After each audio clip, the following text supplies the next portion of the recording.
So I joined the business and rebrands were not on the cards at that stage. But I suppose the challenge that I could see is that we weren't attracting, again, we did quite a lot of research and we weren't attracting younger consumers into the brand. So we basically had missed a generation, So apart from, younger consumers saying, oh, that's my granny would have that in her freezer, that ice cream, So literally we had missed a generation.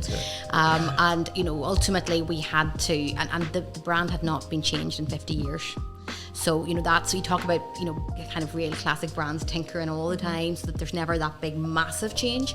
But, it's a cooperative, okay? So it's owned by 1,300 farmers. So there was a duty of care there to have a sustainable business model long term. So I spent a lot of time talking to the cooperative farmer members to understand, what their focus was and if we were considering changing, how would they feel about that. And what they said was they just wanted to be able to pass their farms on to the next generation. So that sustainable business model was so vital. And I suppose one of the other things the research told us was that nobody knew it was cooperative. Nobody knew. No, I didn't until you said it there now. Nobody knew. Well, if you don't know at this stage, maybe some of the rebrand stuff hasn't come through loud and clear, but nobody knew that. And that was a very compelling story. So this was not a kind of a normal commercial business. This was every single penny went back into the farmers. So I had to put together a very strong case, as you can imagine. That's a really strong message. So I had to put together a business case to the Deal Farm board, which was predominantly made up of farmers who represent each of the regions in Northern Ireland, to kind of convey why I thought they should kind of refresh the brand and really focus on building that brand and really recruiting that younger consumer. Did you use the word refresh deliberately so it didn't scare them too much? Yeah, no matter what you were going to do, right? And believe me, every word was chosen carefully, you can imagine. But to be honest, they were unbelievably supportive. I came with a lot of data, a lot of numbers. I had a 3-year strategy. I told them where it was going to go.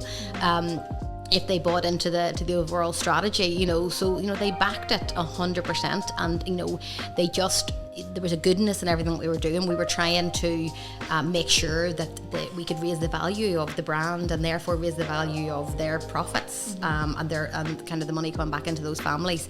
Once we got the sign off, it was no mean feat kind of rebranding that entire business, because actually there's a lot of touch points throughout it. But really that was the message that came through in terms of we wanted people to see. And if you look at any of the products now, you'll see very clearly that it's in a very simple message, 100% owned by local farmers. That was the message that we wanted to get out, and that was the message that we wanted to track. But ultimately, we knew that the Deal Farm brand, there was so much latent love for it, a bit like Heinz. And when I talked about it, it's that same level of love for that brand, kind of memories. So we had to make sure that anything that we didn't turn off the current consumers, but was able to attract new consumers. And the goal was ultimately to make sure that we could steady the current business, but also have a brand that was fit for innovation.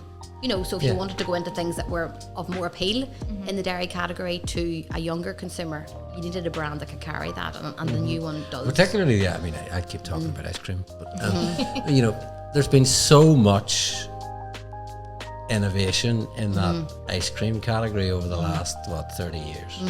I remember the original Häagen-Dazs adverts where people were like, you can't do that, through to Ben and Jerry's, and now almost every ice cream brand that launches has that sort of fun, innocent smoothies advertising thing sort of going on with it. It's sort of an entry-level expectation now for anybody developing something in that sector. And it's funny how that kind of, if you kind of look at that portfolio management piece, like 90% of all ice cream sold is the traditionals, the classics, so all of the innovation is actually to grab people's attention, to bring them to the category. But actually everybody are creatures, it's like the chocolate category. Everybody's creatures of habits. They go to their old favorites, their galaxies.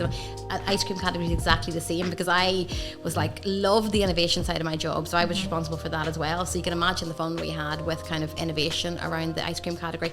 But the reality was, and the guys that have been there for 20-30 years were right, people tried it once, tried it twice, and then they went back to their favourites. It's the staple. It's the core, so it's the 80-20. So the 20 gives you a bit of buzz and things to talk about, and that people want, particularly your customers, the actual retailers, they want something new every year. So so there's the strategy around that is really just invest to kind of keep everybody engaged and excited in something new.